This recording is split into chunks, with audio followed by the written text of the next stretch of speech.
If you or anyone you know are currently struggling with suicidal thoughts, please contact the Suicide Crisis Hotline. You can call or text at 988. The hotline is open 24 hours a day, 7 days a week, and even on holidays. From Now Try It With Wine, you matter and we care. We are not licensed medical professionals. The thoughts and opinions expressed on this podcast are meant to share our experiences and not to diagnose or as a form of treatment. If you or anyone you know is currently suffering, respectfully encourage them to seek help from a licensed medical professional. The topics discussed in this podcast may be triggering for some listeners. Listener discretion is advised.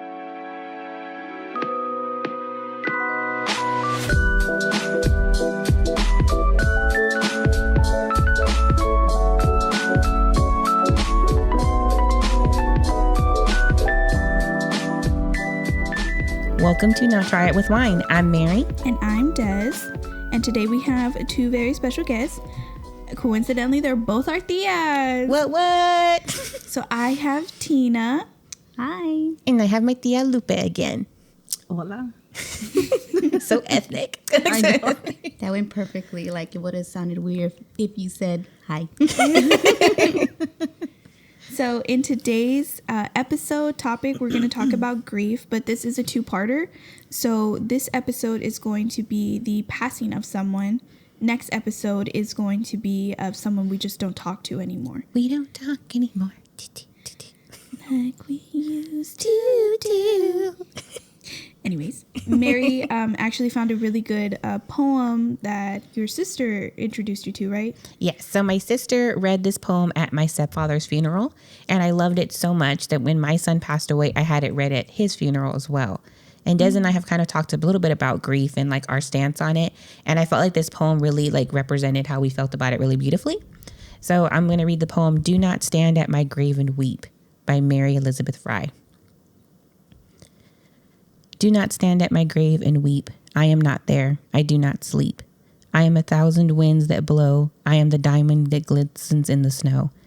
I am the light sunlight that on ripened grain. I am the gentle autumn rain. When you awaken in the morning's hush, I am the swift uplifting rush of quiet birds in a circled flight. I am the soft stars that shine at night. Do not stand at my grave and cry. I am not there. I did not die. I'm going to be honest, I'm a little teary. I actually really like that poem. Mm-hmm. I loved it just because, like, you always tend to think of death as something that's so final and that they're not going to be there anymore. Right. When that's in our spiritual beliefs as a culture, we believe that they're everywhere, you know, that they're with us always. And I don't think I've ever heard, like, words that put that into something for me before. I can agree with you. Like, today will be I want to talk about my great-grandmother because she was, like, a really important person to me. When she passed away, and she always told me it wasn't final. Like, before she passed away, she was like, I'm not dying, mija. Like, I'm just leaving this place, but you're gonna see me again. You're gonna see me when it's your time to go up there. So it's nice to hear that, you know, because I don't go to her grave. I do everything like spiritually with her. That sounds weird. No, I talk to my son a lot, just like through our own like thoughts and stuff like that. I remember when he first passed, I always wanted to sleep with his ashes in the bed. And Robert's like, Mary, he's not here. Like, he's not there. He can sleep with us, but he's not there. Like, you need like calm down. Like, calm down. Like, I understood what he was trying to get at now. Like, of course, when you're going through grief, though, you're trying to figure out what works best for you and how you can move on in the best kind of light. But I think everybody's like expression of grief is different. And I think we can learn a lot from each other because I think this is another aspect of our culture that we don't talk about. It's just kind of like move on, get on with your life. Like, why are you letting this negatively affect you? And we're not, it's never about honoring. Right. That's true. I really feel like that poem helps the person who's grieving as well. Like, it helped, like just listening to it right now, it like you're not sad. It helps you understand that this person's like in a better place. Yeah. Right. And they're all around you. They're not isolated to their gravesite or in heaven. Like, they're there with you. I like hearing, I don't remember where I saw it, but every time like a butterfly lands on you or you see a butterfly, it's a past family member. Like I like telling Andrew when we picked our venue, I remember like walking out and I saw a butterfly right on one of the chairs where the I guess like where the ceremony would happen when we would get married. And I was like, Dad, I really want this place. But I never told anyone, but it was because I saw that butterfly. I was like, oh, she really likes this place. You know? Oh, that's sweet. Yeah, I didn't know that. That's beautiful. Thank you guys. When I saw it, I remember like trying to hold back tears, and I was like, okay, like I get this is the one. Like she really likes this place. And I think you can, like, a lot of symbolism in grief too. I remember when my mother's grandmother passed away, we were driving somewhere and she's like burst into tears, and I was like, what's wrong? And she's like, I can smell her perfume. Like I can smell the roses. Like, because my grandmother always smelled of roses. And so my mother was like, she's here. Like, she's like, you know, like, get out of the passenger seat. She's going to sit there. Yeah, that's what they always say, that if you smell roses, you see a cardinal, butterflies, dragonflies, it always represents a loved one that had passed on, that they're there, that they're watching. I didn't know the cardinal. We just saw one yesterday. Yeah, my family's so obsessed excited with now. cardinals because of it. I didn't know that one. Yeah. There's a lot of different Shirt's symbolisms and cardinal things that. Huh? My shirt's the cardinal one. Oh, yeah, that's right. She's wearing a Now. cardinal shirt.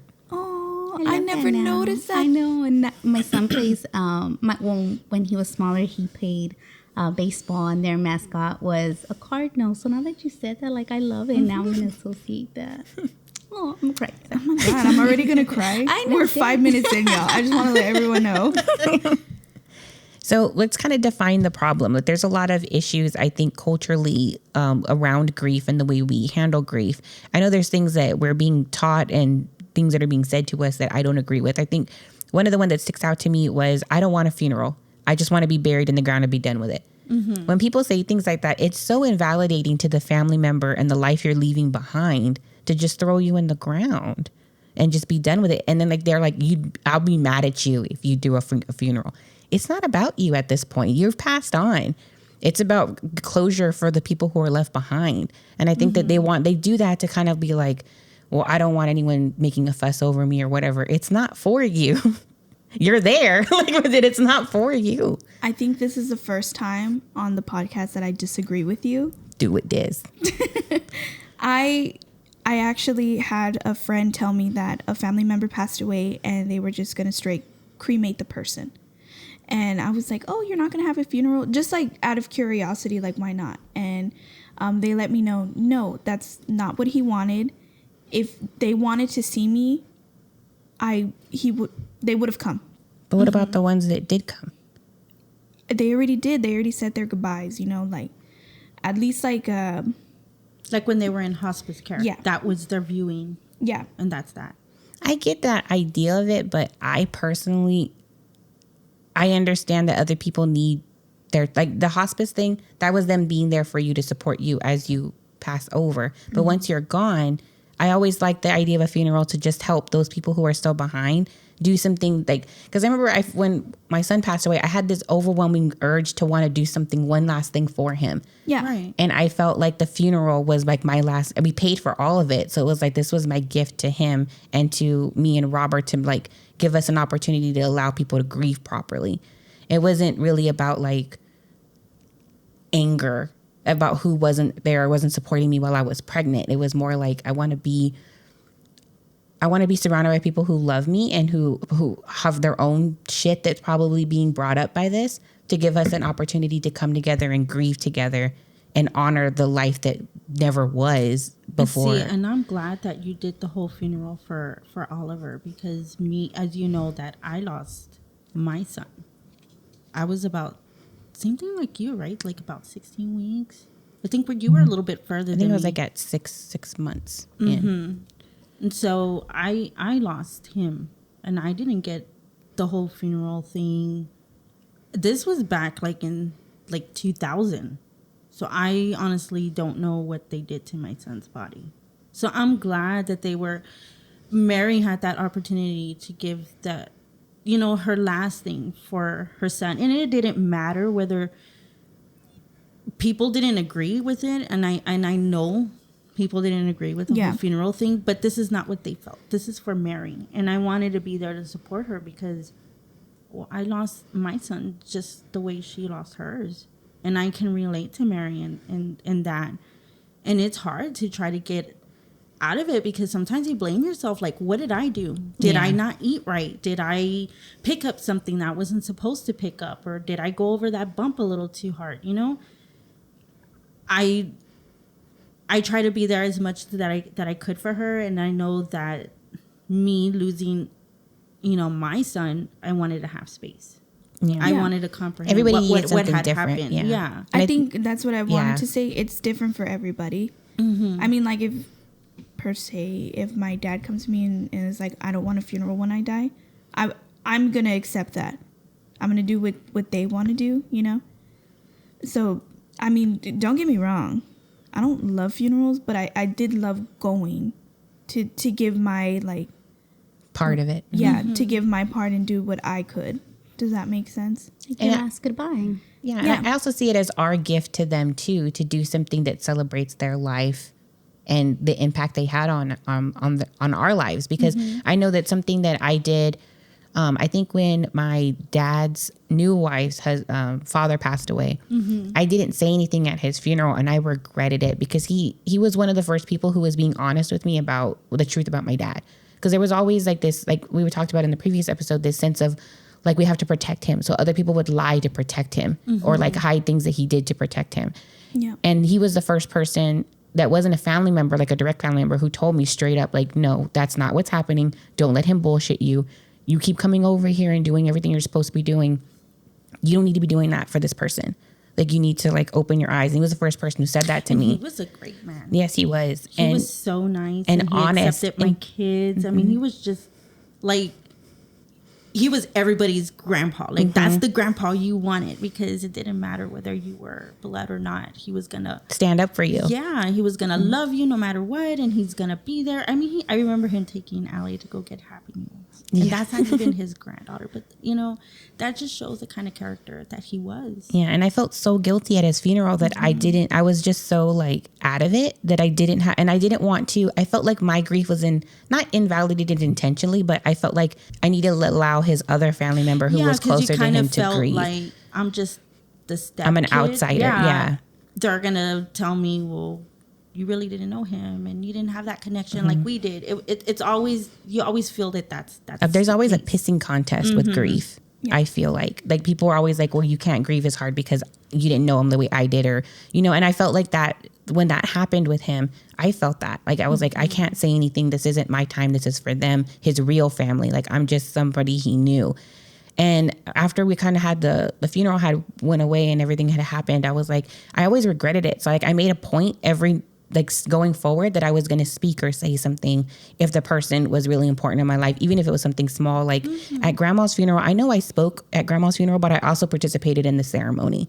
Yeah, we had you read. And I never, actually, Jennifer was the one that pointed it out. Like, it's funny how life is, and you just don't even see it until you actually sit and observe. And I didn't understand what she meant by that. And so she was like, think of it. Abby is the oldest. And she read first. She's the oldest of your brother's kid, the one that's first older. grandkid. And then it's Mary, which is your older brother's firstborn. And then your firstborn was Xavier. It's just funny how it all played out like that way. And I never realized that until she pointed that out. And I was like, it had to happen. We had to live in that moment, that all the kids had to participate, because everybody, like, she made an impact on everyone. And I wasn't going to steal the spotlight, whether I was around or the favorite, like people say, or whatever it is. But I'm glad that you were able to do that at Grandma's funeral. I think there's a lot of symbolism in our funeral services too. Yeah. I think so. I've been to 3 funerals, and one of them was my great grandmother's, and it was a hot mess because of that favoritism. Not her showing favoritism, them wanting to outdo everybody. The pissing contest of grief. And it's to the point where like I have like put that memory of her funeral like way in the back of my head so I don't have to think about it. It was so bad in my opinion. I just hated how people wanted to like outdo each other in order to be like, I loved her more. She was different with me, you know, like. Or we had this special relationship that you didn't know or no one knew about, and we're going to like always have this. You don't know. You just don't know. Like, I hate that. You just don't know. I hate that. I hear it too many times in my family. You just don't know. Well, what do I just don't know? Let's clarify that. Yep. Tell me what I just don't know. I hate that. You just don't know. We'll get more into them with that personal story. Yeah, so before we get too heavy into this biz, Des, introduce the wine. What we got here? Actually, it's Mary's favorite. I think you should introduce it. Okay, so I don't even know if I'm saying it right or if I'm even pronouncing it right. It's Deleuze, a Moscato di Asi. I get it at HEB, and it's from San Silvestro. I can't even say it right.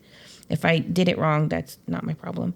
This wine is like my favorite. I love how sweet it is. The back says it's a white, sweet wine, pale straw yellow in color, with a beautiful semi-sweet floral bouquet. Sounds very bridal.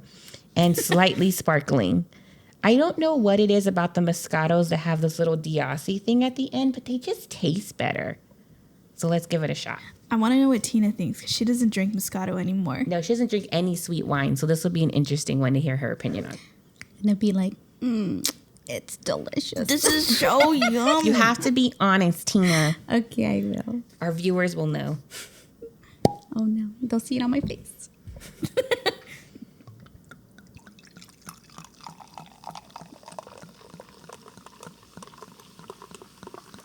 Was share for the class?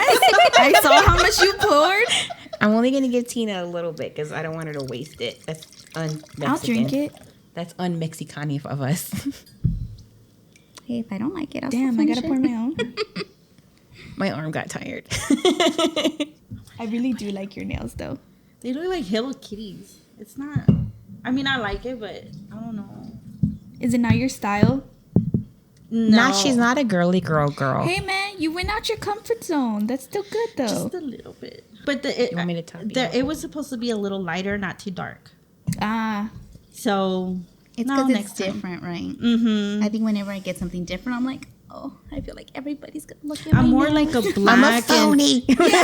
Me with This these is- nails, I'm like, they're gonna think I'm like God. Mary already said Dragon Queen. Dragon Queen nails. I was like, are you fucking kidding me? Okay, let's try it. That's straight juice. It's giving a 4 out of 5 for me. I freaking love this wine. It's a good wine. This one's better than that other Oh one. yeah, This one's one of It my has favorites. that crisp taste to it. yeah. This one. You can taste the grape, but it's not overpowering. Yeah, Tina, I'm happy you didn't have to drink that last one. That was straight gaga. I was kind of like curious. I was like, oh, let me try some since y'all didn't like it because y'all get like this. No, sweet girl, it wine. was not even sweet. It was like Oh yeah, look, this is how you know they're good. Look, Oh, that's what Des what was you saying. thought. She The was little she was inside out sticking her nipple. finger up the butt of the It was bottle. all like, it's called fingering the wine. they actually, my mom and Tina went to a winery like whole like extravaganza where some dude from Italy came and he was like, Yeah. "This is how real wine tasters drink wine." Yeah, he educated us. He was like, let me see y'all first, and we're like, no. He's like, let me see you finger that wine. Do it slow. Do it slow. Oh my goodness. Be gentle with it. Be gentle with it. No, I definitely like it. It tastes good. I don't prefer sweet, but honestly, it's really good. Yeah, I tell them used what to you like drinking. I love drinking the cabs, the dry wine. Oh my god! Don't get me wrong, so delicious. She has given me some and they taste good, but I'm just not there yet. Because Yeah. like it's like a good taste and then you get that aftertaste and I'm like, But this is how I started, like drinking Moscato wine and everything. And it's just after a while, I just got tired of it. I'm like, okay, what's next? I'm at that point right now where I'm like tired of it because it's too juicy for me. So like I started like Mary and I are introducing red wine to each other or red blends. Is that what they Yeah. are right now? We're Y'all should slowly do- working our way up. I'm gonna bring y'all one next time. It's gonna be a Roscato, and it's a red wine, but it's not so sweet, but it's really good. I think we've had a Roscato that was think- red. I think so. Does it have a gold star in the front? I think so. How'd Yes, y'all it like did. it? It was like a dark. We liked it. That one used to be like my favorite. I got like I got goldfish brain when it comes to wine. We'll have to come back to it though. When you come back again, we'll have to get that red one. Now that we know it's one of your favorites, because I don't think we rated it on air. Yeah, Ooh. this one's definitely a 4 for me. I should text my dad. We'll post a picture of the bottle if you want to go get it, because this one I highly recommend. So culturally, when we're talking about grief, the first thing that popped into me and Dez's head was Dia de los Muertos. I don't know anything about it though. Do you? I know I don't. It's just offering the dead like gifts. Let's just say my mom. All the things that she liked. Pan de dulce, café, different candies. You make an ofrenda and you put it there because supposedly their souls come back for that one day to come and get the stuff that they used to like I think when they were on Earth. it's the best way to put it. Coco. Yeah. Oh my God. I love that movie. Me too, girl. I had a general idea of Dia de los Muertos, but as soon as I saw it, it's like, oh my gosh, this can be like so special to honor somebody. So I feel like it helps on both sides. And I want to like emphasize that if you're doing it correctly and you're not being offensive, anyone can do this. And also, I'm Christian and I do this. It's something that helps me with mourning, because as much as anyone says it, you will never get over it. I hate when people say that. Oh, you'll get over it. You don't get over it. I think it gets harder. I agree. There's sometimes like I wish I could talk to her and just be like, can you just tell me, like, is this okay? Am I doing this right? Like, I need help right now. She's helped me before. I think we talked in the validation episode. Yeah, where she came to you. I need her to come often, like a little more. The door is open and we need more. Yeah, we never really celebrated it with my own family. I heard about it, and I think my grandmother would do it privately, but it was never something like discussed with everybody. And that's so typical of like our culture. We get mad that it's not being carried on, but we don't ever talk about it. I know. I just recently, we had our wedding in October, and my grandma was actually down here the whole month. My mom's mom, and she's very Catholic and very religious and spiritual, or I don't know, is that the word, spiritual? So I got to like celebrate it with her, and it was actually so much fun. Like I got to finally understand and do more things with it. She brought a picture of my great grandfather on her side, and we like put him up on the ofrenda. I got my grandma. I even put my dog that passed away because she was really important to me. And like we put dog biscuits, we put beans because she said that her dad loved beans, so she made beans for him. And I put pumpkin. I think it was the pumpkin empanadas because that's what my grandma loved eating. So it's nice. And then like that day you get to talk about them. You make food that they all liked, and we watched Coco, so we all cried.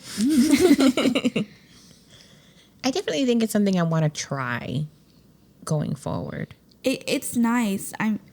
It can be for anything. Like I put my dog on there because she was really important to me, and my sister, because I don't know how to explain it. She was our first dog, and she was like the best dog ever. I don't care what anybody says. I never had to teach her how to walk. She just figured it out on herself, and I never had to put her on a leash. She would go potty in the front, not the backyard, because she wouldn't run away. Yeah, I think grief, you can experience it with all kinds of different things. And I think especially when it comes to like animals, I don't know if it's like a cultural thing or if it's just like a family thing. People tend to like minimize the importance of our animals in our lives and diminish it, or like think that it's stupid that you have an attachment to an animal.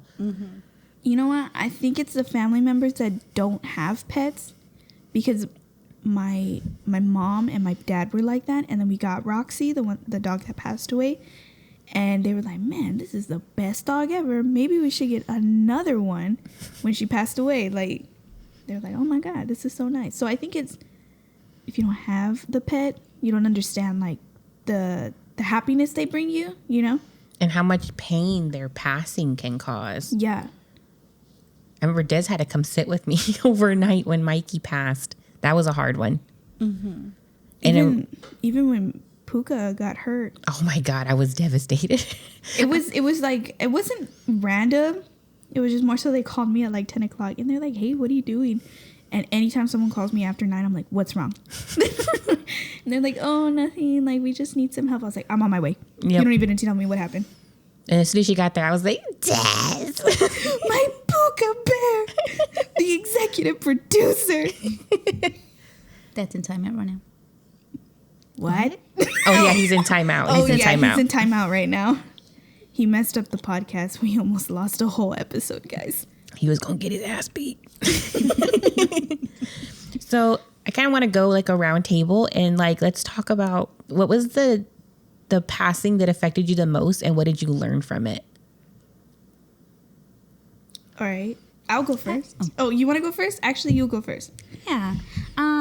Well, I kind of want to bring up that, like, we don't talk about, like, grieving in our culture. Like, when my son passed away, I was 19, and, I mean, it was hard. Like, I was like, okay, do I just go back to normal? Like, family was there to support you. I mean, family was there to support us, my husband and I, but, I mean, I didn't know, like, how you're supposed to grieve. Like, it was just hard. I was so young. What comes next? Yeah, like, how do you just move on? Like, I was just like, okay, I guess everything just goes back to normal now. It was really tough. I think that's something, like, that should be brought up and we should talk to people. Like, I never had any other family members pass away, so that was one of the toughest things that I thought I went through at that time. Are you comfortable to go into, like, how he passed? Yeah, I can. Let me drink some more wine. Okay. Yeah, okay, I need okay. wine too. Because I know off the podcast, Tina and I talked about it. She told me, like, I was a little questionable when you asked me to be on this episode. And she was like, but we don't talk about it. Yeah. Because, I mean, it, like you said earlier, the hurting never goes away. Like, it's always there. Just bringing it up, like, I get teary-eyed and everything. So, but I told her, I was like, no, it's important to talk about it because I feel like we never do in our culture. Like, I didn't have somebody pass away where I understood. I think the closest person that passed away was my dad's mother, but I think we were like 4 or 5 years old. So other than that, Did you have any pets pass away? no. And I think that's why another thing why it's so important to have pets is because you are going to outlive them, and it does teach your kids about death in a confined, safe way. Yeah. You know what? That's true. Yeah. So, I mean, it was just a shock for me, and I didn't know how to go, like, how to move on, how to, I don't How know. to pick up the pieces. Yeah. Yeah, pretty much. So, when I was 19, I was pregnant, and when I started to have contractions, I literally, when I called, well, of course, you know, you got to call the nurse line, and they tell you, wait until you can't stand the pain anymore, and then come to the hospital. And that's exactly what I did. Like, I remember I went walking, I took a hot shower. Like, I was like, okay, no, like, I can't stand it anymore. I'm going to go in. And when I went in,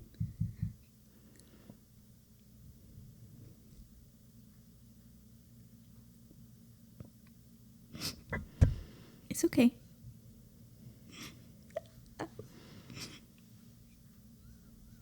My only tissues have Vaporub. So I'm going to get you paper towels. Actually, I'll go get toilet paper.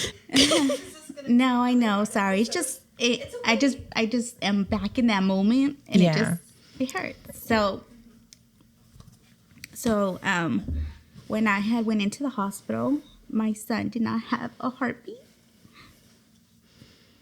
And he was a stillborn. So, I'm happy you're taking this step. I know it's hard.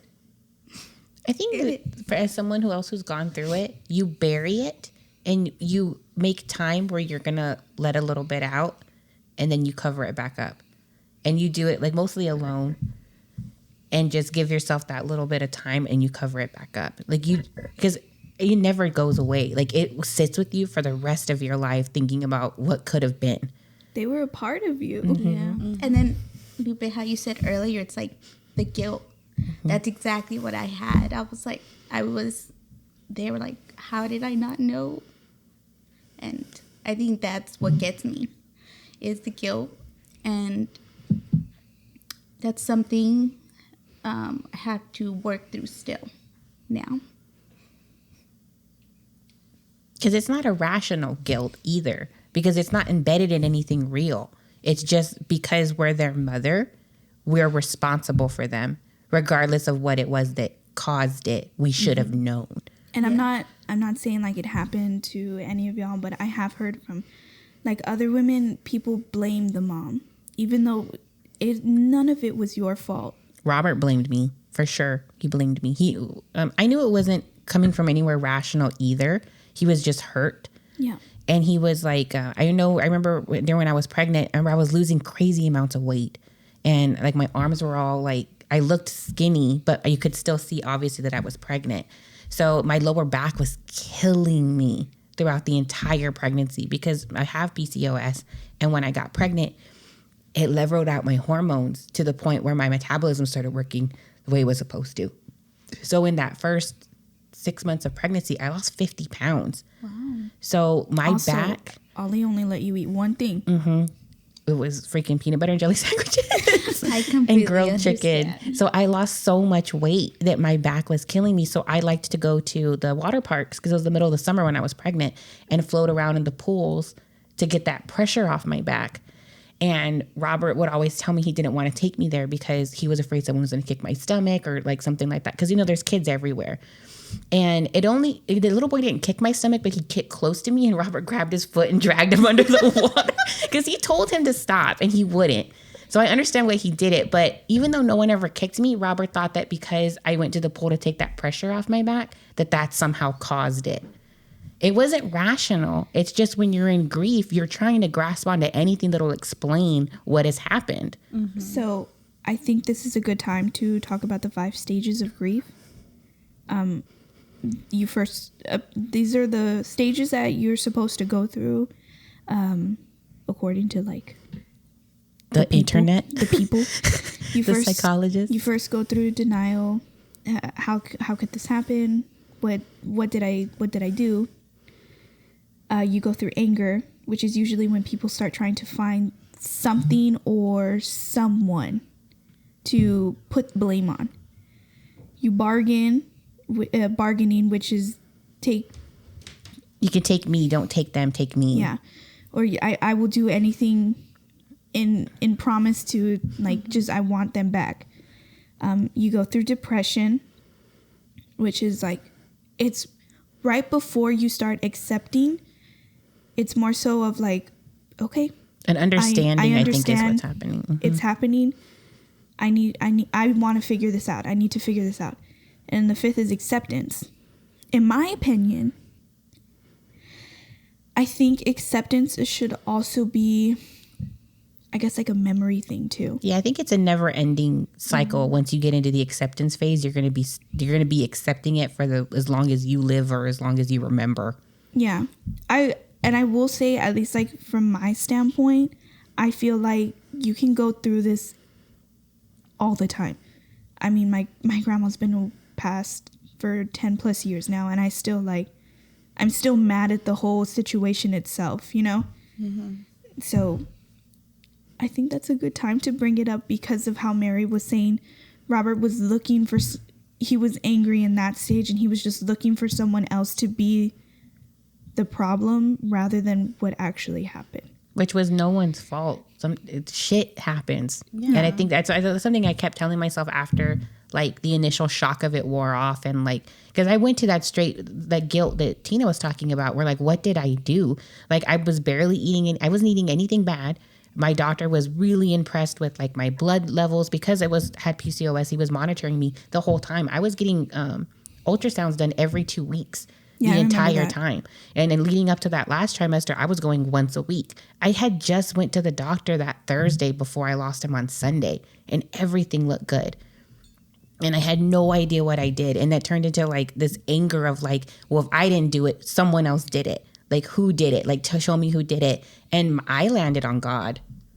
You know what? I understand that too, because I mean, like I always see it as like he was here. It was I was already at the finish line. Like I know I was upset for a while, but then I also found healing with God as well and signs. So I think I did like a full circle. So I know, because the same thing, I was mad, but then healing and the love came, and I was like, no, I'm like, if I want to see my baby, it's going to be in heaven with God. He's there waiting for me.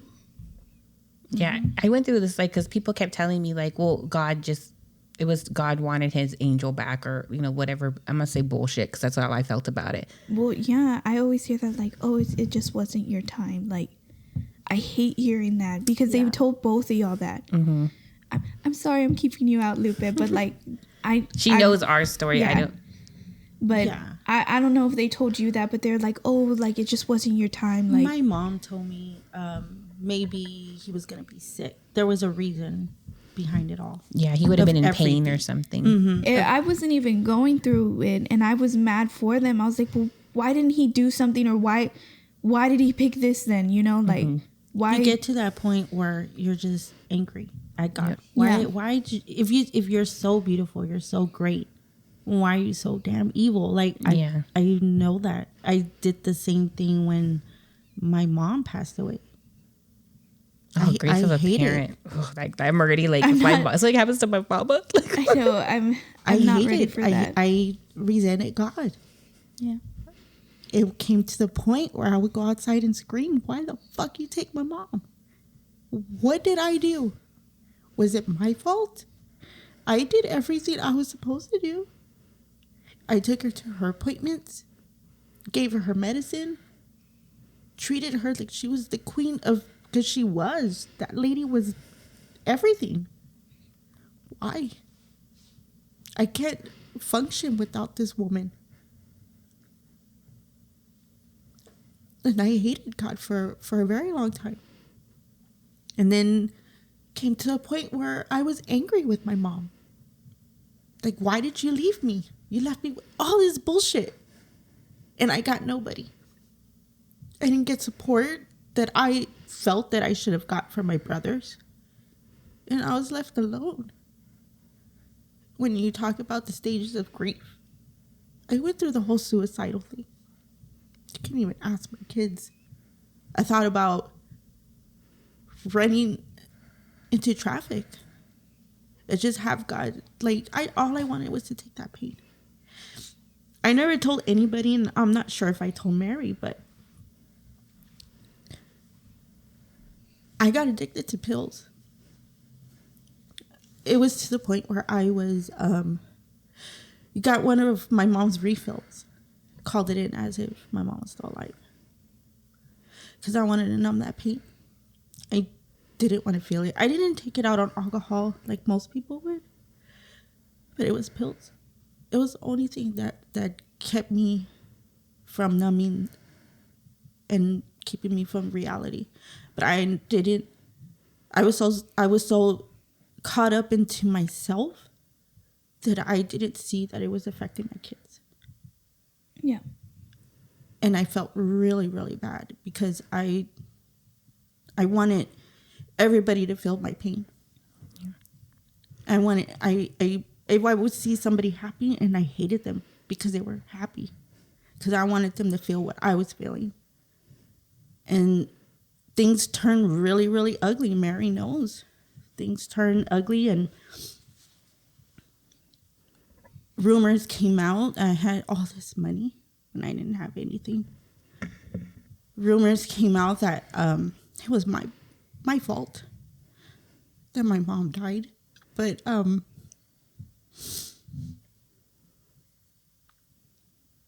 we don't do a wasn't my good job of fault. supporting each other and then reassuring each other that it wasn't our fault, that we didn't do anything wrong, that shit just fucking happens. and we don't talk about it took grief. me a while to realize that it wasn't my fault. I'm not God. I can't cure cancer. Because if I did, my mom wouldn't be battling that disease. We would all have our kids. But how do you tell that to family that They are going through it too and want to put it off on someone, and they pick you because I was there? because you were the closest one to her. Like, again, you just said it. She had cancer. That's what she passed away from.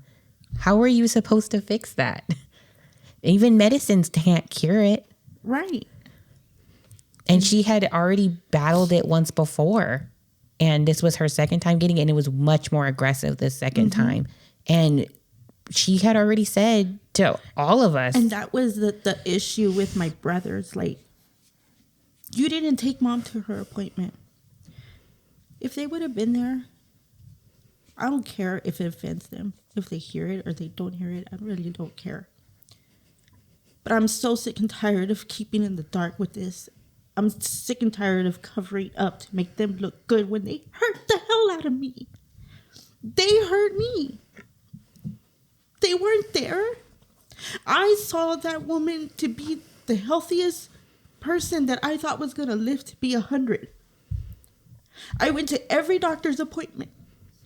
I'm the one that they called to tell me she had cancer. How do you look at your mother to tell her she has cancer when she looks at you with that smile? Like, there's nothing in the world that's not happening.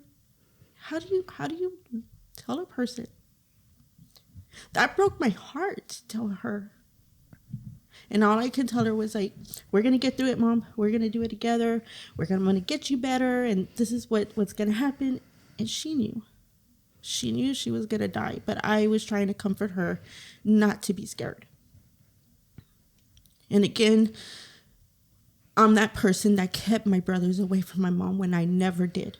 They chose to stay the hell away. They chose to be where they wanted to be. They knew she was sick. They're grown-ass men. I shouldn't have to be that person to be on someone's butt. You have to be there. You have to be there. And when my mom told me, you know what? I know I'm going to die. This is what's going to happen. I need you to be strong. I need you to be the one to take care of what needs to be taken care of. And my brothers were more concerned about, well, one of them was more concerned about who were the beneficiaries on the life insurance. Me was like, am I going to wake up the next morning and see my mom in her bed? Not vital. That was scary. To have to get up every morning to the point where I was sleeping in the living room so I can keep a close watch. And every day she woke up, I thank God for keeping her with me until things, hit the fan. And then everybody wanted to come over me and step over my boundaries to make it seem like I didn't know what I was doing. Nobody knows what you're doing when you're taking care of a loved one. It just comes natural. You're just doing whatever you feel that it's right. Yeah. And if somebody's not there, then shame on you. Yeah. I'm glad I was there every step of the way. I'm glad that I was there the day that my mom passed away. I did everything that she asked me to do. And you know how you talked about like funerals and stuff. She asked me to do the way the funeral was. I did exactly what she wanted me to do. That's what she wanted. It wasn't my money that paid for it. It was her money. It was her life insurance. I just felt like she wants a big farewell. Well, shit, I'm going to give it to her. She's the one that paid for it. She's the one that worked for it. And I think everything came out great. It was just more... It's a lot of family that showed up. The family that really fucked shit up. I think it was all the rumors. There was a lot. I mean, and I think that as a culture, because we are such passionate people, we get stuck in that anger and depression phase for really long times. And the people around us feed into it because they're backing that kind of thing up. If they're in pain too, we're all feeding into like this tension that everybody's feeling. I don't know if you guys have experienced this, but I'm specifically thinking of Grandma's funeral. how when I left with this feeling of like unfinished business. It was like more like a to be continued. Yes, it didn't feel like there was any closure reached or there was any like coming together. There was no moment where I could point to and say, in that moment, we came together as a family and we honored her. We were all present. But we all went our separate ways that day. And I remember, I don't want to sound fucked up, but just say it, Mary. I remember I took my brothers to her funeral and we were driving home afterwards and we were dead quiet in the car. And I pulled the car over on the side of the road and like we all like kind of like looked at each other and we're like, let's promise each other that when mom passes, we're not going to do that shit that we just fucking saw. Because the whole point of the funeral is for you to move on and honor this person, not to make it about yourself. Right. And I felt like there were so many instances I could point to that happened that day where people were making it about themselves and they weren't honoring that everybody was in pain too. Or they were being over dramatic or doing something stupid at the funeral and shifting focus to them. And then we all like, we cried for a little bit with each other. We held each other and then we moved the fuck on. But like, we still talk to it about like with each other. Like, we're not going to like let shit get that bad. It's nice to talk about this, to get your feelings out. Cause, It provides closure. Yeah. It brings great I feel closure. like, every year, like, every time we think about him, like you're honoring him and everything, like my son, I'm thinking about him, honoring him. I like his our memories and everything, but it's also good to talk about it because other feelings come out. Like I only see the good, but I guess I don't deal with it. So anytime I talk about it, I get all teary-eyed. So it's good that we're talking about it now. I have great memories of him when like you were pregnant with him. I mean, I saw my first scary movie that traumatized me to the core, which was The Fourth Kind. But I was probably sleeping through it. I swear, like every movie in 2019 that came out, I only watched like the first 20 minutes and slept. The rest of the time, I was so sleepy all the time. No, it was with Joelle that we watched that movie, and Mark like scared both of us. But she said that like Tina got scared and Joelle was in the tummy like, like And you know how you feel those little bumps and everything, and he got scared too. She was like, he's moving so much. Also, I loved celebrating his birthday. And I remember when Jacob was born, like we let him blow out the candles. Yeah. So that helped, like, it helped me, but I'm sure it helped you too. Yeah. I love it. I know we told Mary that it's good to take that day off, their birthday, and just relax. Enjoy their memories. Think of them. Think about loving them and all that good stuff. When Mary, so I kind of pitched the episode for like the actual topic, and I told Mary, like when we were talking about it, I was like, I want Tina on the podcast because I think I think it was good. Unfortunately it happened, but you had someone that was willing to talk to you about it, you know? But I could tell kind of when it was happening that Tina was going through her own shit and it kind of got triggered by what happened. Oh my goodness, yes. I remember, I think I was at work when it happened with you, and my sister called and she said, can you call Mary and talk to her? And I just was crying. I remember I broke down and cried, and I was like, honestly, what am I going to tell you, Mary? Like, I'm still going through it too. Yeah, I remember. So that was hard. And I was like, I can't help Mary. I don't feel like I could say anything to make you feel better. For that pain to go away, because honestly, it's there. It never does. Mm-hmm. Yeah, it doesn't get easier. But you guys did tell me something that did help, which was the celebrating his birthday. Robert and I took it a step further because I'm anal, and and we do something age appropriate together to celebrate his birthday. So I remember his first birthday, we went to SeaWorld because I always saw those little chubby kids in those little floaters with the little things on the top. And they're on the lazy river where their parents would be pushing him around. And I remember being pregnant and going there all the time. I'm like, he's going to love this. Like, we're going to take him to the pool all the time. And then, of course, unfortunately, it didn't pan out that way. But I when mean, you still take him there. yeah, so when for his first couple birthdays, we took him there, and then when he turned 3, we took him on a food tour of the aquarium. So we got to see how they feed all the fish and stuff, and like we just make a day out of doing something that we deemed age appropriate for him for that day. I love that, Mary. That's great. I'm gonna look into that.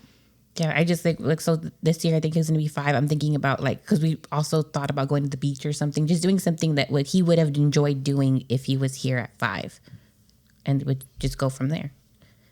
I love that. I'm gonna try that this year. And also the ofrenda thing, like I like that too. Me too. I want to incorporate that into like our grieving And- process for the year. It's completely up to y'all. I know it's like standard to put like a picture. You don't have to put a picture. I still have my little baby. I have fine. all You the can- ultrasound pictures. Yeah, still. you can put ultrasounds. Fuck it, you can get a painting done. It's I love whatever that. like brings happiness to you.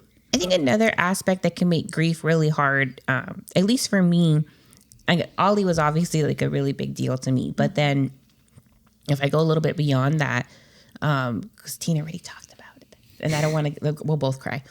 No, you're It's good. I know, talk but you know whatever what? you want to. It And remember, makes me this feel is better though, Mary. yeah. Oh, I did on another one. So I feel better about that part of it. But I think that the one that affected me, I wouldn't say as much as losing a child, but was just as devastating, was when my stepdad passed away. Because I hadn't really spoke to him since him and my mom had kind of got their divorce. He had died like 2 months after my mom. He passed It was away. just- Yeah. I think at the beginning of December, and Grandma had went in October, and I got married in November. And I I had remember you didn't- called me and I was in shock. Like, no way. because it came out of the blue I wasn't close to you. I didn't know you were going through all that.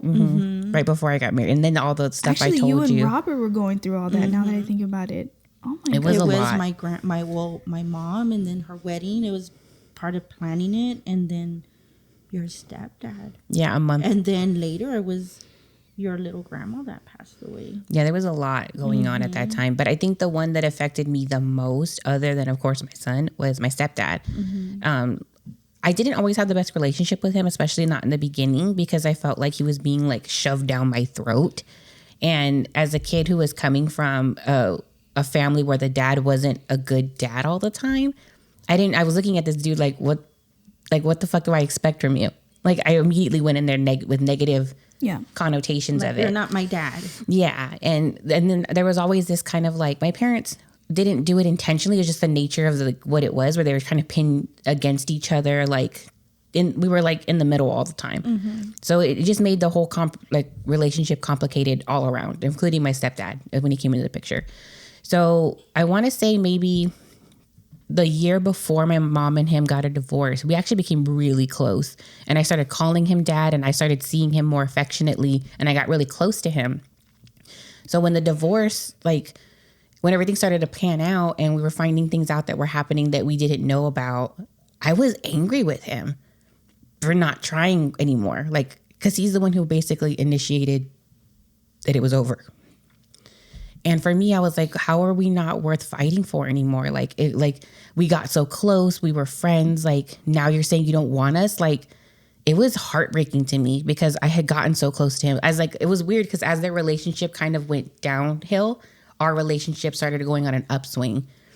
And so when it happened, I was angry with him. I was angry with him for leaving. I was angry with him for some stuff that had happened between him and my mom, because you have to, I don't think you have to, but your instinct is to immediately side with your blood parent.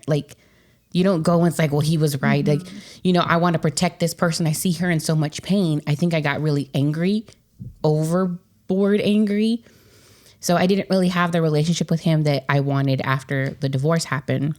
He was always consistent with my sister, though, showing up, taking her on his weekends. And I always respected him for that because I never had that kind of consistency. And he had it with my sister. So I remember when he passed away, it was very sudden. And he didn't pass away right away either. He held on for a few days. They were trying to see if they could do something. And when it became clear that they couldn't do anything for him, it was just I felt so stupid for being so angry for so long and not reaching out sooner. Because I had been thinking about it leading up to what had happened. You know, especially with my wedding coming up, I really wanted him there. But I let other people's bullshit affect the decision not to invite him. Yeah. You just didn't want to hurt anybody. You were more focused on satisfying everybody else, but not really taking consideration to your own feelings. Yeah. And I've always regretted that he wasn't there because I wanted him there. And then after he had passed away, like I remember just like this immense feeling of guilt and like betrayal of him that I didn't try harder too. Like, you're over here pointing the fingers. What the fuck did you do? Like, why didn't you come over and see him? Why didn't you reach out with the olive branch? And I was allowing myself to be put into politics. I was an adult, so that's on me. I could have called him. I didn't have, like, I was living on my own. I could have stepped up and did my own thing, and I didn't. And so I've always regretted that I wasn't more present in his life near the end. And I remember at his funeral, it was the first, like one of the first times I spoke about like how much he meant to me. And I was just so overwhelmed with like grief and pain over what I had allowed to kind of happen to our relationships. I think if we're in our culture, we always have this like the clickiness, like if you're not with us, you're against us kind of thing. Yeah, like how we talked about in the women Yeah. episode. And we never think about, well, this is my shit that don't need to put that shit on my kids, on my cousins, on my family doesn't have to be on my side.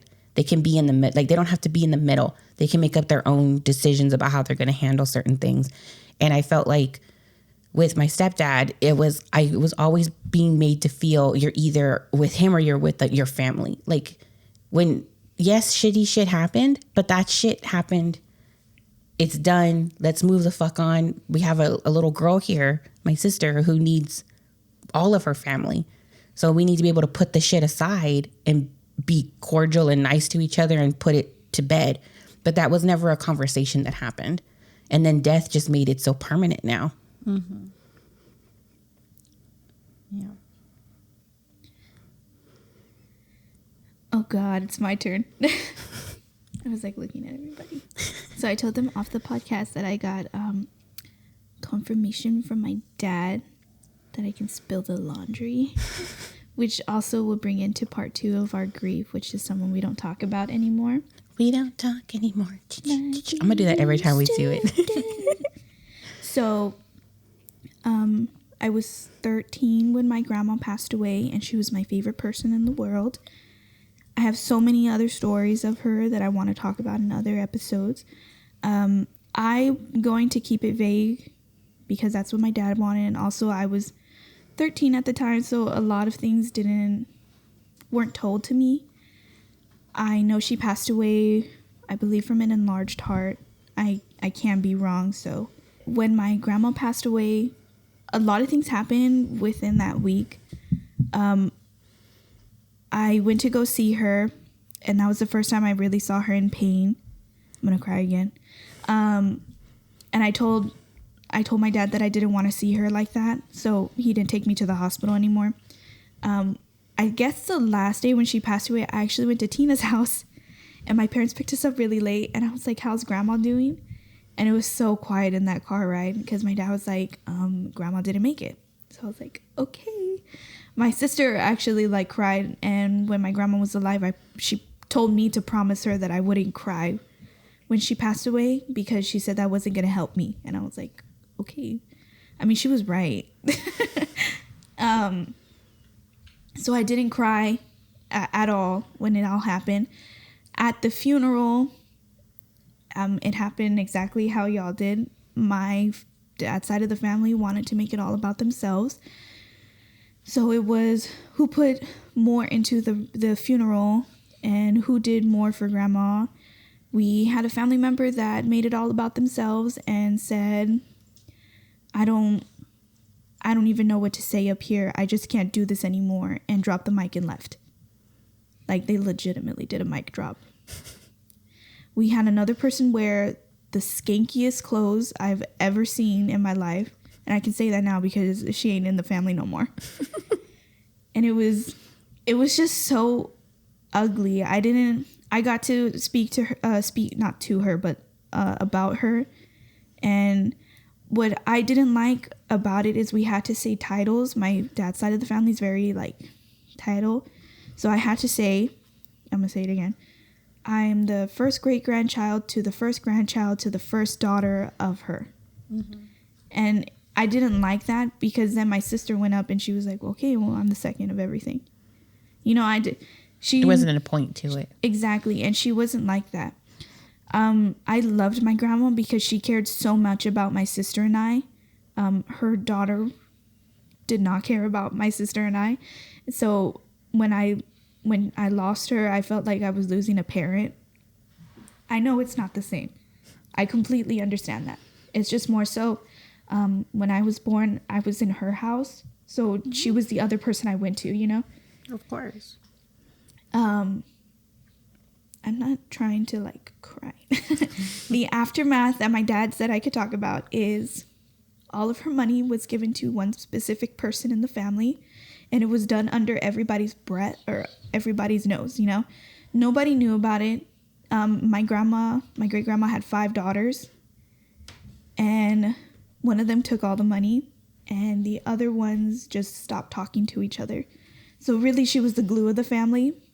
When it was time to take stuff out of her house and consolidate what we wanted to sell, what we wanted to keep, my dad was the last one to know about it. So I didn't get to keep things that I wanted. I loved her jewelry. It was like the best thing in the world. And I hope to God that they didn't pawn any of that. I hope at least that person kept it. But I don't believe it in my mind. The only thing I got to keep was her recipe book. And her recipe book actually has my great-grandfather that I didn't get to meet. He passed away when my dad was really young. It has little asterisks in places. And she told me the stars are the ones that they wanted to try and they just didn't get to yet. And then the ones that had like circles on the stars are the ones that they get to try. So it's really nice. So like when you open the book, it says like this book belongs to, and it says like their first and last name. And I got to keep her banana nut bread pan. I guess it's like a pan. I don't know. It's like a casserole pan, but that's where she would always make banana nut bread. And so I'm the only one in the family that knows that recipe. And I hold that dearly because it's really the only thing I got to keep from her. So, I guess it's just really hard because I don't get to talk about her a lot. When she passed away, my dad was really angry, as he should be. He was the oldest. A lot of things happened. Her house was sold to somebody and was not consulted to anyone in the family. The person that took everything gave it to somebody else. And my dad was really upset about it because he wanted to keep the house. I don't want to make it like all about drama. But that's what ends up happening. Mm-hmm. So many times when you're grieving someone, especially someone who is such like the glue of the family. And that's what she was. Mm-hmm. And that was another thing. I didn't get to grieve because it happened like how Lupe said. I was more focused on my dad. I was more focused on my sister, on like, hey, it's okay. Like grandma's like gonna be here. It's totally fine. But like I couldn't cry at her funeral. I don't blame her for telling me not to cry because I kept that promise. It's just more so I think I didn't get enough closure at that time. But I mean, one of my tias is her daughter, and I see so much in her. I see so much of my grandma and my tia, and like it just makes me love her extra. But it really sucks because now like I can't do Christmases like I used to. Like that's going to be in part 2, but I have a tia that I don't talk to anymore. And she knew so much about me when I was little. And just not recently, like when I graduated, I gave her an invitation to my graduation party. And like 2 weeks later, she didn't come. 2 weeks later, I went to a birthday party and she was like, hey, have you graduated yet? What's going on with you? And I'm like, why are you going to lie to me? Like, I like hand delivered that. So you know I graduated and you know I had a party and you're going to lie to me about it, you know? It sucks. Because that person, the heavy, is no longer there that keeps everybody in line. And no one really when no one is respected enough to fill that spot, right? It's never going to be that anymore. And I think that's the reason why a lot of family attacked and said rumors about me, is because my mom was my protector. If she like heard any of that, my mom would raise hell, like get chingados. Like that was her thing. Like, you don't mess with my daughter. All of her kids, she was like that about all of them. Mm-hmm. And I think that her being gone just gave them like the ammunition. Like, she don't got nobody to defend her. And so I was just like that, like trying to be respectful. Sorry, girl. No, it's my throat. Sorry. But I don't know. I was trying to be respectful with other family members, but I think you can only take so much to where you finally break and just focus. Like, I know my mom would have want me to do this while she was alive, but my mom ain't here, and now it's time for me to focus on what I need to do for myself to protect myself, which means I need to start cutting out people Toxic out people. of my life. And I cut a lot of family out. Basically, they're just my mom's siblings, and that's all they are to me. And that's okay. When my grandma was alive, she knew that her daughter, which was my my grandma, she wasn't good to me. I think we said it a little bit in the podcast, but basically she just kind of threw my sister and I to the sidelines.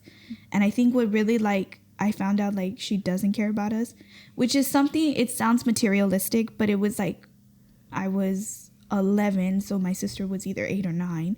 We went to Christmas and she told me that she forgot my sister and I's present. She was like, "Oh, I forgot about y'all. I didn't think y'all were coming," even though we go every year. But the other kids got 4 or 5 presents.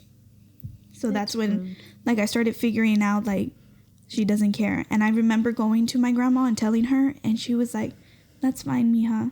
If she wants to be like that, that's fine. You know, you come here and I care about you. And you know that I don't have to give you gifts," but she would go to the store before my sister and I would stay there for 2 weeks, and she'd be like, I got the orange juice you liked, or I got the cereal you liked, and I'm gonna make things for you because I know you like this. Is your favorite meal. It was stuff like that again, I lost a grandparent, and that's why I guess it hurt so much. But it also hurt because I didn't get to mourn, you know. I was too busy thinking of other people, and I was too busy. I was young, so I was trying to figure out why is my family being torn apart right now? Why can't I go talk to my tia? My dad was like, we're not talking to her right now, and I'm like, well, why not? No one's telling me why. Yeah, because there's also a lot of that too. Well, let's protect the kids. You're not protecting them because they know something is wrong. They're seeing everything. I started seeing that drift and everything, and she passed away on December 13th, on a Friday the 13th. Oh my God, crazy. That Christmas, everyone still came together, even though everyone knew the trauma because they were going for the kids, and everything was just wrong. Everything was wrong. They still forgot my gifts. They didn't acknowledge it, which I understand. You're trying to keep it hush hush. The next year is actually when I had maybe I lied to y'all. Maybe I was 15, because I had my sweet 16 the next year. And I remember telling my dad that I wanted all the tias to come because I felt like I was obligated to try and keep them together.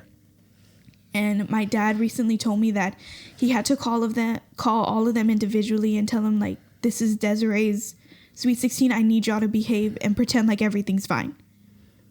My dad had to call grown women, his tias, people that he's supposed to look up to, these are my mom's sisters. They're supposed to know what's right. And he has to call them and be like, behave. You need to behave. So when my wedding came, that was my daughter's quinceañera. It sucks, right? And it also sucks for me because if I wouldn't have known what was going on, I would have never invited them. My wedding, I didn't want to invite any of them other than the only thing I talked to. I didn't even want to invite my grandparents. And my dad was like, I want you to invite them for me. So I did that. But the other siblings, I didn't invite any of them. Because you're right. done trying to fix something that wasn't my problem and that wasn't my fault. Yeah, you didn't break that. Exactly. I agree with you. I think, and that happens. I don't know if it's a cultural thing because now we're all saying that we feel this way about feeling the pressure to, even when you're grieved, to try to be the communicator and the peacemaker and the trying to see the bigger picture. Like, I don't know if it's just because we're women. But that's what I would always tell you, was that I just kept quiet on a lot of things because I didn't want to fight. I was trying to be an adult about things. But then I even told Mary, well, when are my feelings ever going to be in consideration? Yeah. Because I'm just covering up for my brothers. There's a lot of things that has happened and said about me, and they will not admit it. They'll be like, oh, but she's the one that said it. But you were there. You didn't defend me. You agreed to it just by sitting Complicit, there. being complicit. It was like the, after when the whole funeral that happened with my mom, of course, I didn't know how to navigate, like how to come out of it, how to feel. I was still expecting her, like, oh, it's a dream. She's going to walk in through the front door and everything's going to be okay. But the one time I didn't go to my brother's house, took that one time to where everything went to hell. For some reason, they said that I had $150,000 that my mom had left behind. And it became a big issue to where outside of the family within a certain family member told outside the family that has nothing to do with our family, hated me, viewed me that way because of that rumor. And then it was that different belongings of my mom's that I was being a pain in the ass, not giving it. I wasn't being a pain in the ass. The last conversation I had with my mom was September 24th, was the day before my birthday, is the day that I found out my mom had cancer. She knew that something wasn't right, and we had this conversation. We went to IHOP. It's been 7 years, and I have not stepped foot into an IHOP. I just can't. It's hard. No, I completely agree.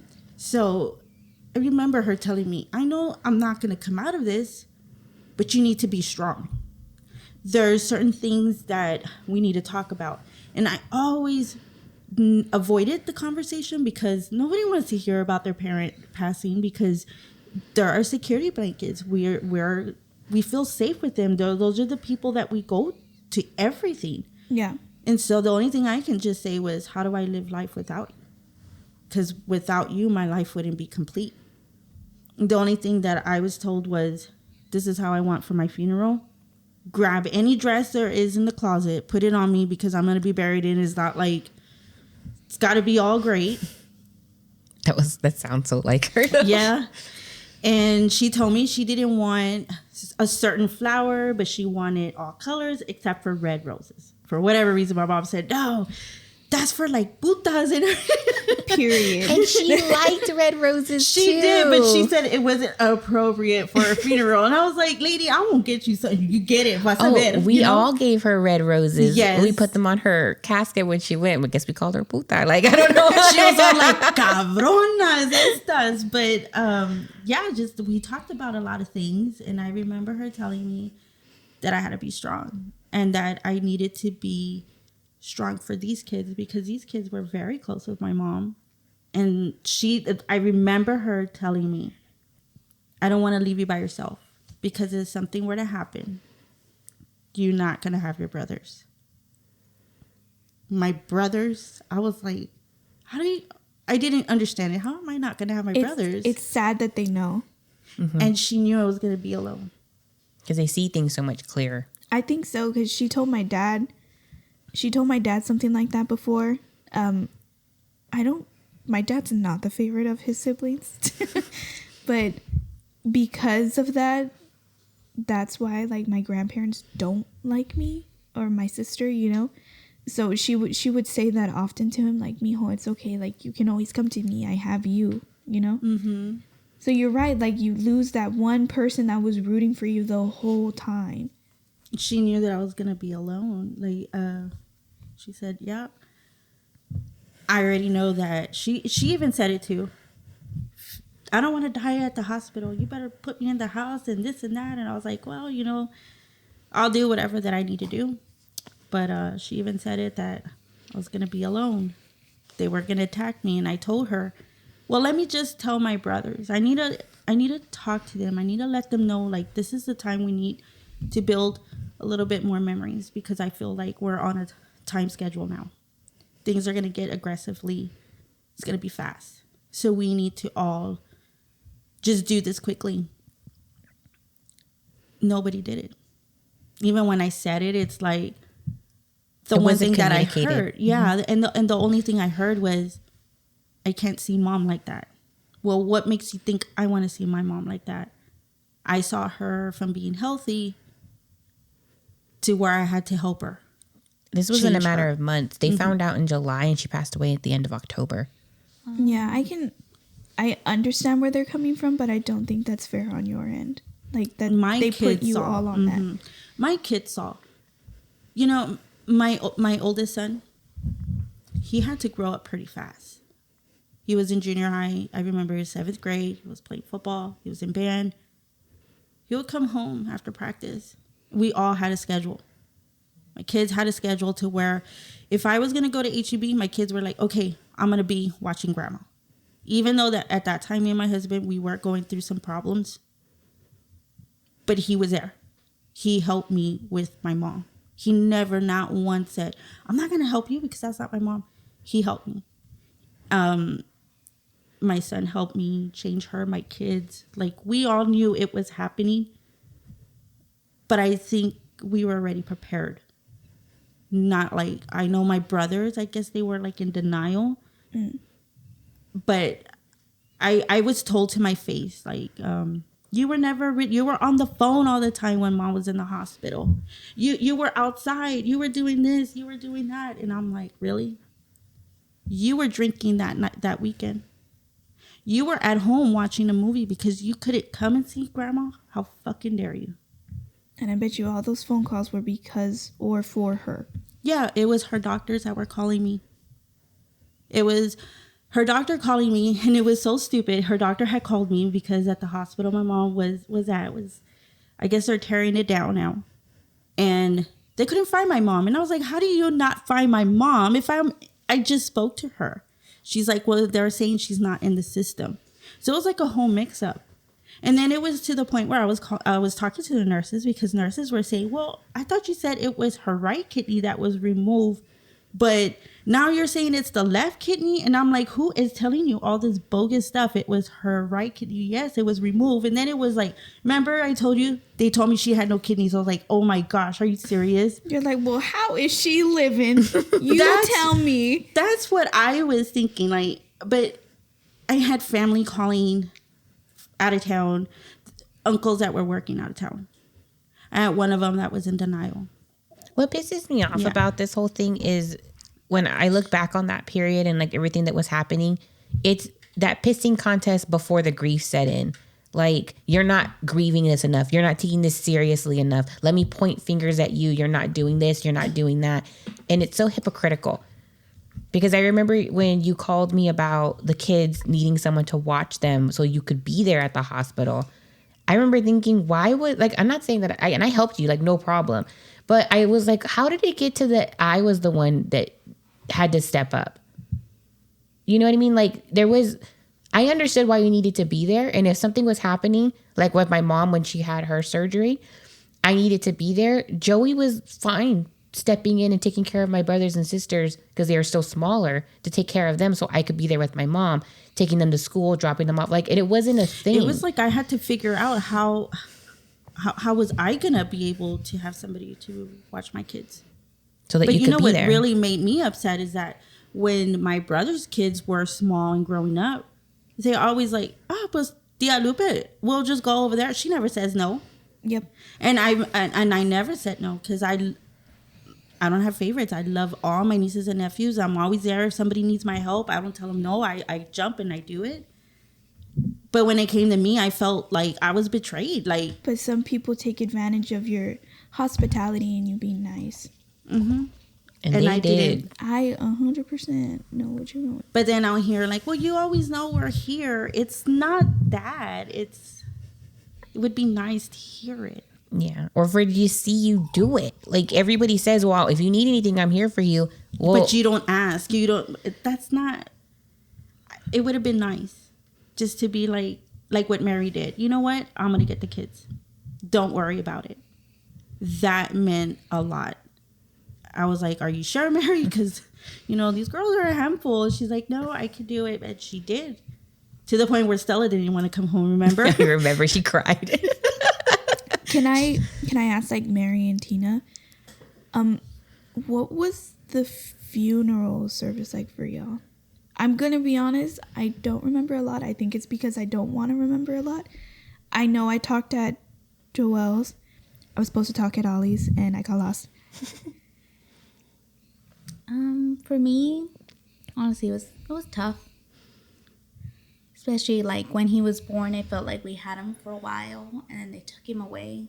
And I was, you have to be in the hospital for 3 days? After that, we had the service. And it was tough. I felt like bad leaving. I don't know if you felt like that, but I felt like I couldn't leave. That was tough. Like, it was nice seeing everybody there, the support. Like, I couldn't even talk. But it was nice hearing everybody and seeing him. But yeah, it was nice. I liked it. We had him cremated and everything. I'm glad I got to spend more time with him. Because like I said, in the hospital, It's happening so quick. Yeah. He was tall. He was I'm gonna put that out there, y'all. He was tall. He He was had like long legs this and long arms. Were you yeah. able to hold him after? Yeah. Oh, no, yeah. We had time with him and everything after he was born. But then, like, in the recovery stage, like, he wasn't there with us. Yeah. Because they have to take care of you, too. Yeah. So, I know Mary said that like Robert had to find someone to like put the anger on. Did that happen with y'all? I think I put on myself. Like I said, like, it was my fault. I'm like, well, what did I do? Like, Yeah. how did I not know? And then I think it always sticks with me that they asked me, one of the nurses, they were like, well, when's the last time you felt him? And I know it's just stuck in my mind. I'm like, oh my God, I don't know. I was in so much pain because they told me, wait till you can't bear the pain anymore. So I was there. I was like in pain and everything. And I think I didn't even realize it. I was like, I don't know. I was like, I know he does his happy dance after I eat. And I think the last big meal that I had was around noon. And yeah, I felt him and everything. And I was like, oh my God. So until noon, till 9 o'clock when I went to the hospital, it happened sometime within there. And I felt so guilty. Like, I don't know what happened. Like, how did I not know? I felt the same way. I felt like maybe if I had gotten here sooner, they could have done something. I kept telling myself that too, because I had been, the night before I had lost him, I was leaking fluid, a lot of fluid, but it was clear. And the doctor had said if a little fluid leaking was okay. It felt excessive to me. It felt like I'd wet myself. But again, I'd never been pregnant before. My mom and I were fighting. I didn't know who to even talk to this about. The next day we went shopping at Babies R Us to go like look for like little stuff that we wanted to get. Because like, again, I was like almost into the last trimester. So we were walking around and I do remember I had to stop and breathe a lot. But again, this I thought was normal because I had been stopping to have to breathe this whole fucking time. I'd been tired. I had to take breaks, putting my pants on. So it didn't raise red flags. Around dinner time, around 6, I went to my grandmother's house for dinner and I went to the bathroom and I was bleeding. And that's when I realized, no, something's wrong. Like, this is a lot of blood. So we went home to call the doctor first because they tell you to do that too. Call in first. Don't go for every little thing. So we called. The service wasn't answering. They finally answered and they're like, well, how far along are you? And I told her, I was like, I'm about 6 months. And she's like, you need to go to the emergency room. Like, bleeding at this point, that much bleeding is not normal. And I was like, okay. We get to the emergency room. No one's panicking. I'm telling them that I'm bleeding. No one's panicking. So I'm like, okay, maybe this isn't such a big deal. So I was in the hospital, I don't know, a few hours. I gave birth in a utility closet. I still wasn't sure what was happening because, again, no one had checked me, nothing. A major car accident had happened the same time that we were admitted into the hospital. So their focus was on those people in the car accident. So I had been sitting around for hours. And when it happened, after everything had happened, I was like, why wasn't I screaming? Why wasn't I yelling? I was trying to be respectful. And I was in an insane amount of pain, obviously, because I was giving birth. But I was very quiet. I didn't want to cause a scene. I didn't want to be like crazy.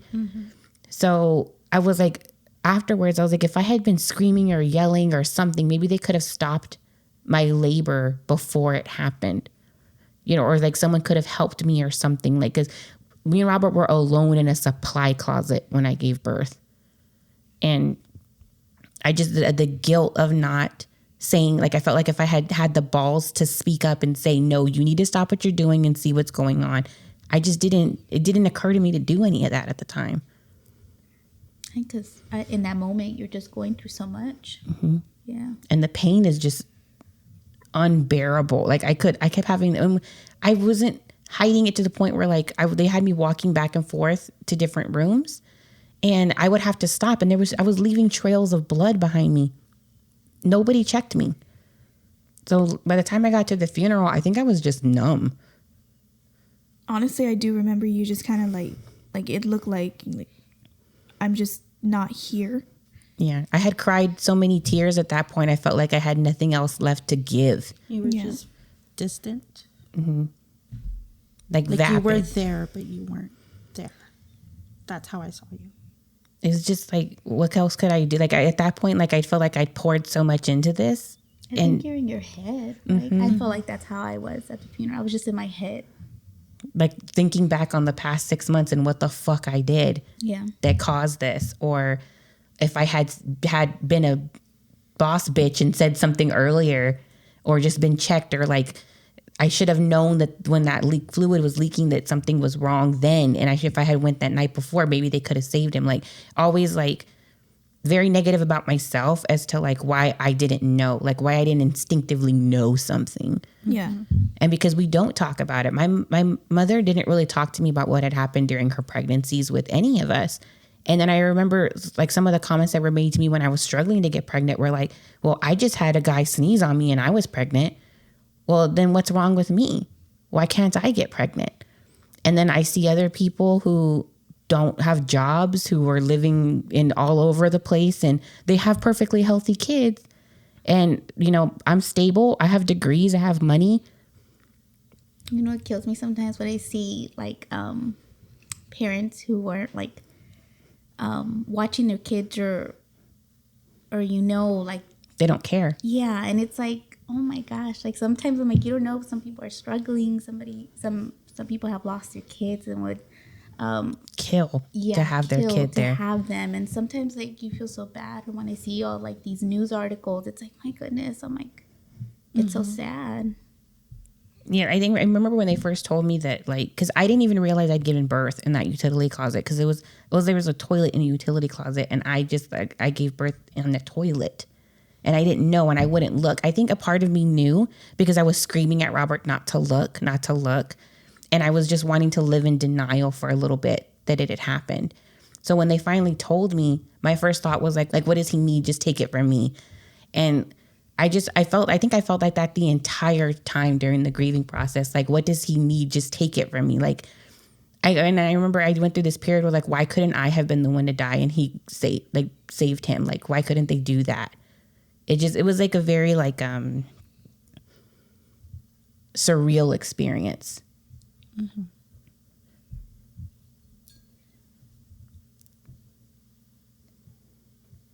What was the biggest thing you guys have learned through all of our conversations about it? You know what? I didn't know you had a miscarriage, and just us 4 women here have lost 3 children. And how crazy is that? Like, we don't talk about it. I haven't talked about my son. I don't. I wonder how he would look. He would have been 22. You know, I dreamt of my mom. And she had my son. Oh my gosh, that's so beautiful. My husband. And he looked like his dad.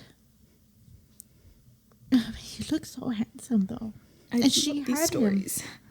She had him. I know she was showing me. Because after she passed away, I was thinking, oh, I was going to be by herself. But then I was like, no.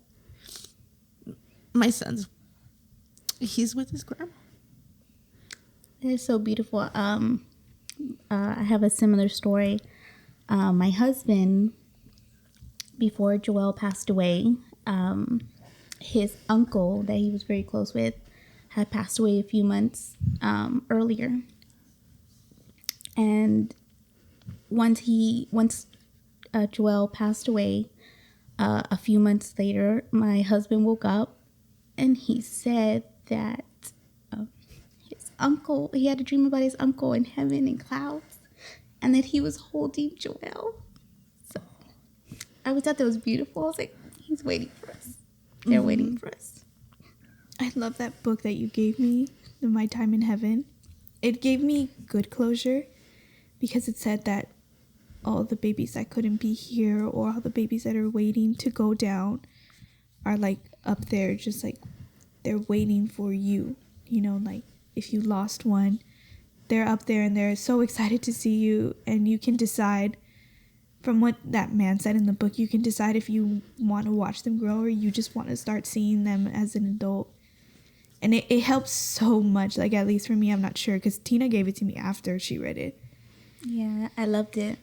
And it's just those little signs that I get that I feel like bring me peace and help a lot. I know. I mean, I want the viewers to know that it's okay to still grieve. Mm-hmm. I mean, it's a lifelong process. Yeah, it's been 13 years for me. And I think, I'm going to be honest with y'all, I don't think I was 15. I think I was 13. I'm still trying to remember like exactly how old I was. I just know it's been a really long time that she passed away. But I know I was with my other boyfriend, so it was not when I was 16. But these small things like help, like sometimes I smell her perfume or like things that I know that smelled like her. I know it's weird, but when I smell mothballs, I think of her. Mm-hmm. Or I do too with grandma. It's just a grandma. She believed that the mothballs would keep the snakes away, so she would throw them everywhere because they lived in the country. Yeah, I don't know what it is, man. Those mothballs just worked.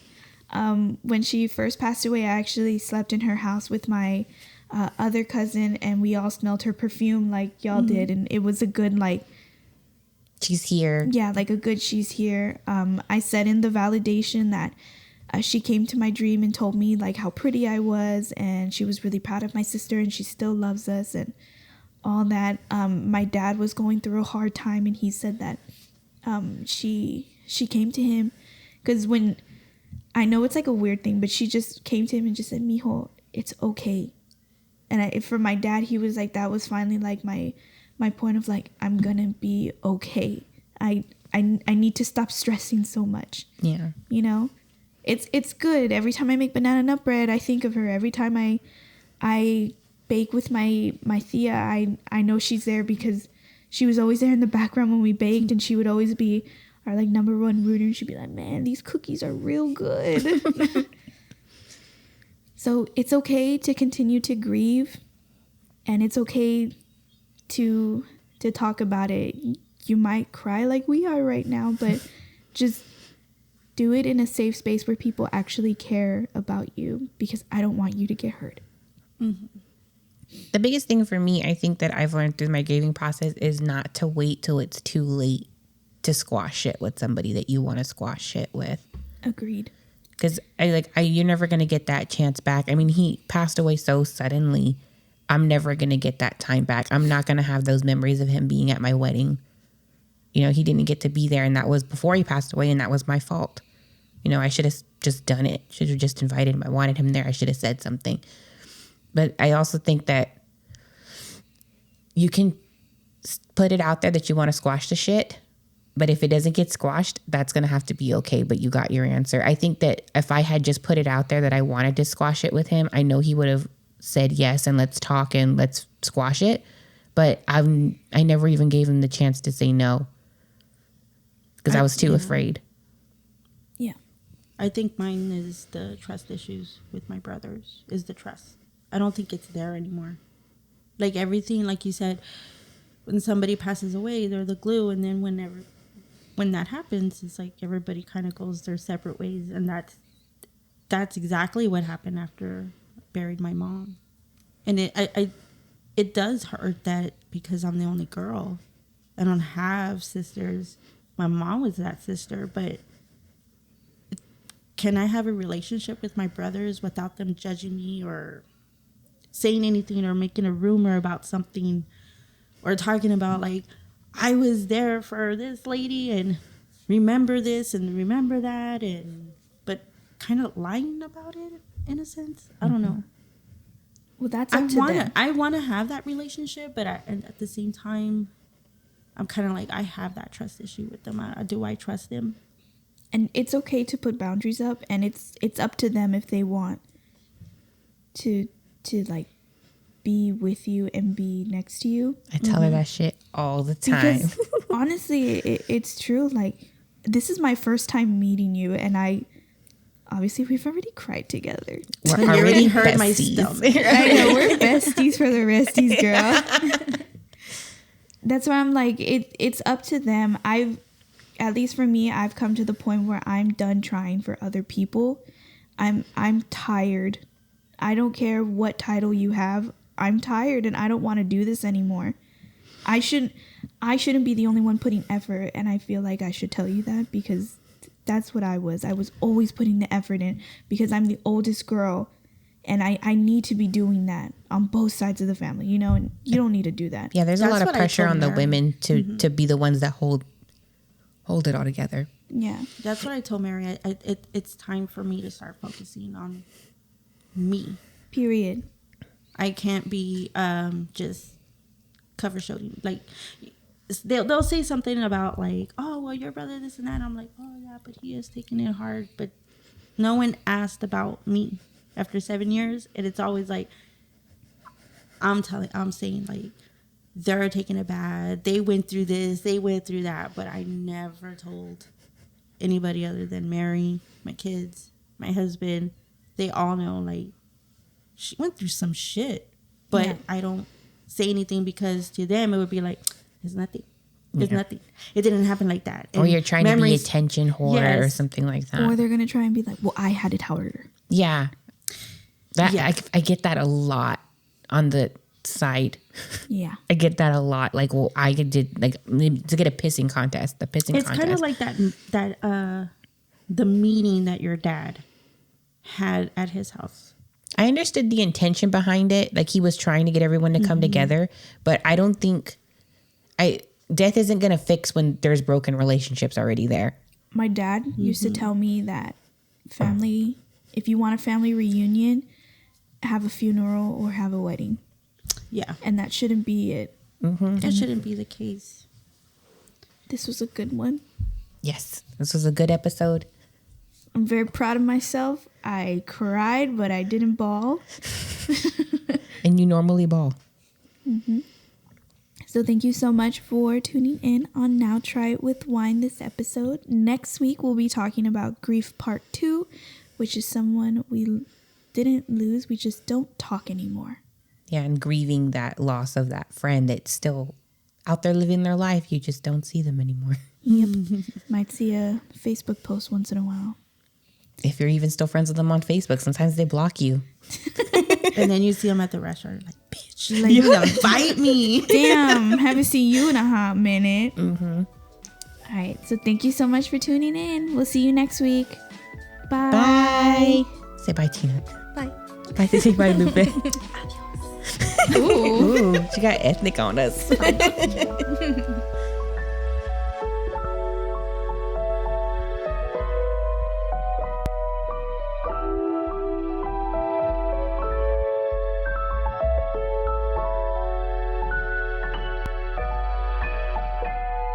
And don't you forget that charcuterie board, you heard?